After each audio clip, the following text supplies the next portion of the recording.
Welcome to the theatre at Park Road Post. This is our post-production facility in Wellington, and this is where we're spending a huge amount of time at the moment, just working on getting The Hobbit finished. It's due to be completed literally 2 days before the premiere, hopefully. So we'll give you a look at where we're at with post-production. You're going to see a lot of sleep-deprived people in this vlog. Everyone's working around the clock to get the film finished. So everything begins at editorial. So here's the bunker, editorial. I am Dan Vest. I'm the first assistant editor on The Hobbit. So next door to us is the cutting room. Jabez and Peter are in there busy cutting film 2 at the moment. We were shooting this with 150 people on the set, and then here we are sitting here, and it just comes down to Jabez and I, 2 of us. The last 2 men standing get to edit the movie. So it's quite a relaxing and enjoyable process. And while you're putting that together, I'm going to make another cup of tea. When Jabez has something very simple to do that doesn't need me around, I get the cups and go make a cup of tea and come back and it's all done. Very good. Hey, welcome to Preppers. Come on in. Christian's just down this way.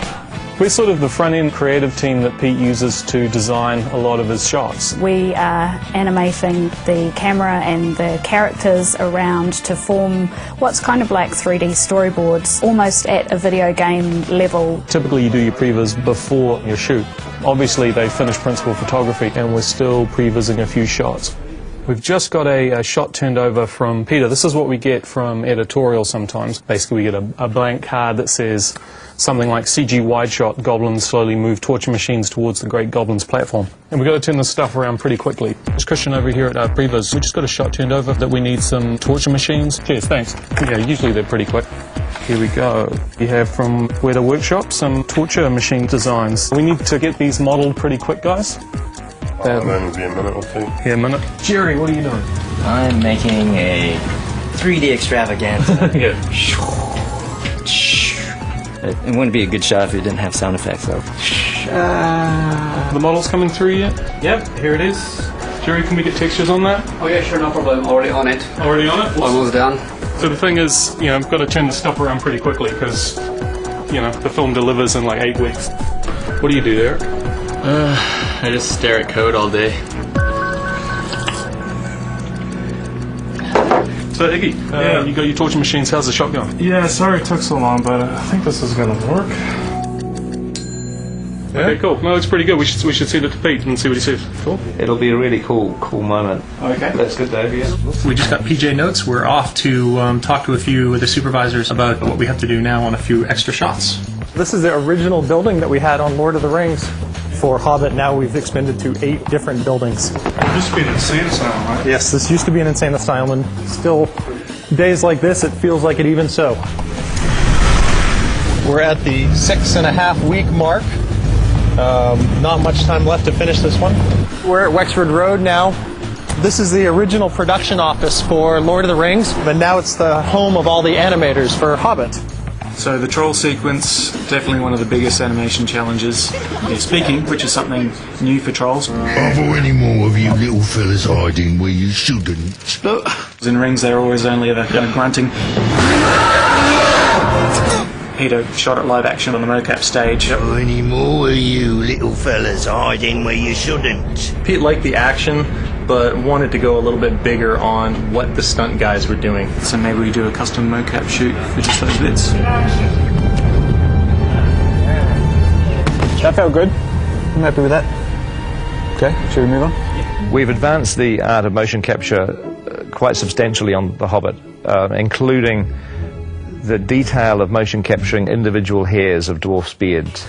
Alright, come on in. Welcome to the Department of Internal Beard Hairs. We're going to tell you a little bit about what we do here. Kev, can we get you to paint, please? Having beards on set is rather dangerous. Incredibly dangerous. We've lost a lot of good beards. That's right. So we've created a virtual beard in the computer, and what that allows us to do... Whoa, layman's terms, please. Sorry. We have a beard in the computer. Motivation here. It's dark. It's stormy. Okay. You're in the mountains. Action. Wind. Rain. Lightning bolts. And cut. So this looks great. Can we go ahead and propagate this? Right. So what I can do is just by pushing this one button here, And voila, you can see that the beard has now been propagated throughout the film. It's the power of beard capture technology. Great job, everybody. I don't think there's anybody working harder at the moment probably than the Weta Digital artists who have got several hundred CGI shots to do in the last few weeks of post-production. We have a lot of shots to deliver each week. In fact, the most shots Weta has really ever delivered. Good luck. Let's break the record. Have a great week. Well, it's Saturday at Wexford Road. The first thing we have to do each morning is release the animators. So, should we do that? Are we ready? Are they there? Wake up! Wakey, wakey! Come on, sleep is for the weak! Sleep is for the weak! Don't even bother getting dressed. If people don't have to leave, we're happy for them to stay. We have people that give massages here. We actually do laundry for people. They get 3 meals. Scrambled eggs. Conceptual artists eat when they can. A concept artist's work is never done. Especially on a big effects movie like this. We're still conceptualizing after having been here for 3 years. As long as there's still a shot that has an empty spot, whether it's green or whether it needs something in front, you just keep at it.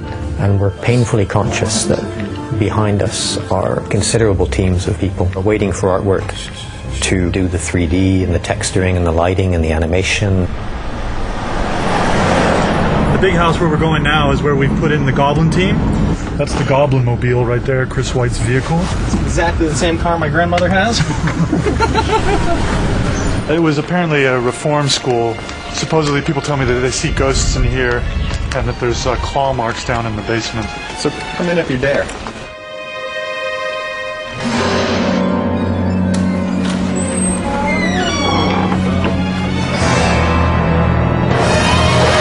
So what Peter was looking for was to create this whole world underground. So we're creating this goblin town with all these different structures and light and walkways and fires. And so this is some of the work in progress. A lot of what we're doing on this guy is beauty lighting, because we got to really highlight all of his warts and all that good stuff. He's quite hideous, but he has to look beautiful at the same time. Here at Park Road Post-Production, just down the corridor, we've got Andrew Lesney, our DP, doing the colour timing of the film. Hi, welcome to the DI. Yesterday we made chicken laksa, and today we're going to cook up a pad thai. DI is short for digital intermediate. This is part of a process which is called the colour grading. It is like Photoshop for motion pictures. This is the exterior of Bag End. We filmed this shot in Matamata.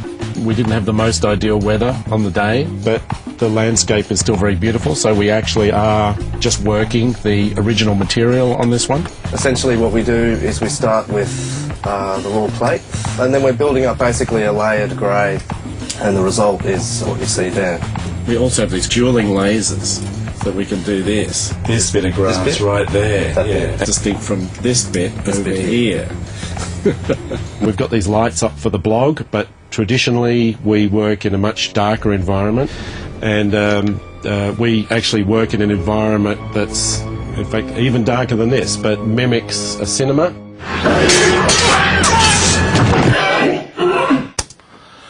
Hi, you're at Park Road Post, and this is where we're doing the sound for The Hobbit. Let's go and have a look.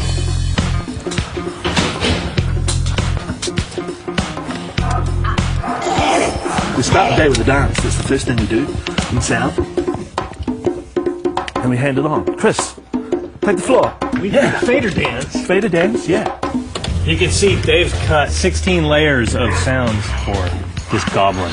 And he's done such a cool job that see what else I can do to it, which is fun and challenging. I think a lot of people don't understand about how a film gets made, and that how many people it actually takes to piece a soundtrack together. We have dialogue, we have music, and in sound effects alone, we break into several categories. Standard sound effects, swords, body falls, doors, things like that. We have ambiences, which is like some wind. We have some crowd sounds, things like that. What we're doing here today is just put out little friends and family and all the other departments call to come down and be panicked villagers for Dale, for when it gets desolated by smog. That's how we rock it in Soundpost here. Hi. And here, Matt's cutting the crowds and all that sort of stuff. We're on our way. Feels like a scene from The Shining down this hallway. I really wish I had a tricycle. Foley. Oh, they've got the best sounding door. Foley's a specific part of the soundtrack which relates to humans. Anything associated with what they touch and how they move is recorded by these guys. Get to bash stuff, break stuff, drag it, stretch it, bend it. What makes a great Foley track is often the interpretation of the sound rather than the literal sound itself. Goblin claws. It's just banjo picks. It makes it very awkward when you go to the toilet in the middle too.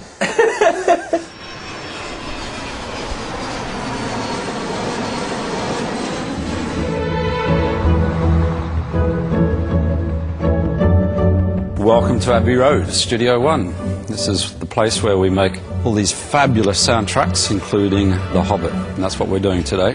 We're back in the studio for a record day. Full orchestra today.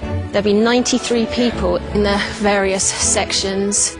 This is Howard's conductor's podium, so this is where he stands and directs the orchestra from. Abbey Road is legendary with its microphone collection.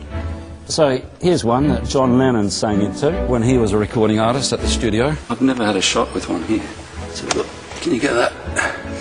The musicians will see the music for the first time. They don't rehearse it or anything like that. They just turn up, sheet music is in front of them, and they play.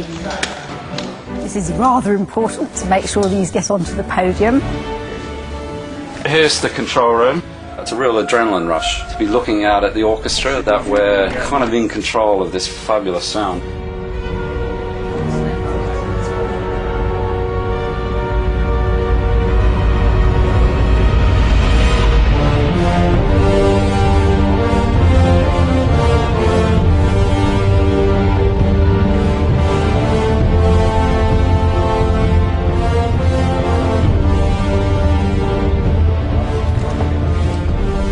We're happy with that. Let's take a break.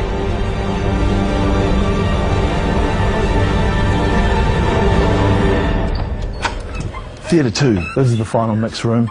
This is where it all comes together. Well, look who it is. We all arrive with tons and tons of sounds. Then in the final mix we have to figure out what sound makes sense and what sound doesn't. You could put a hoarse vocal on the shot to let us know we're there. But at the end of the day, hopefully we've got clarity and we are telling the story. And I have to say, it's really fun. We got another 3 weeks and then and another couple films. So the journey's long from over. It's just really starting. So that's what's happening at the moment. The premiere is very, very close. But fortunately, people are staying calm. They're staying incredibly disciplined, focusing on their work. We are blessed to have such a sane, sensible team.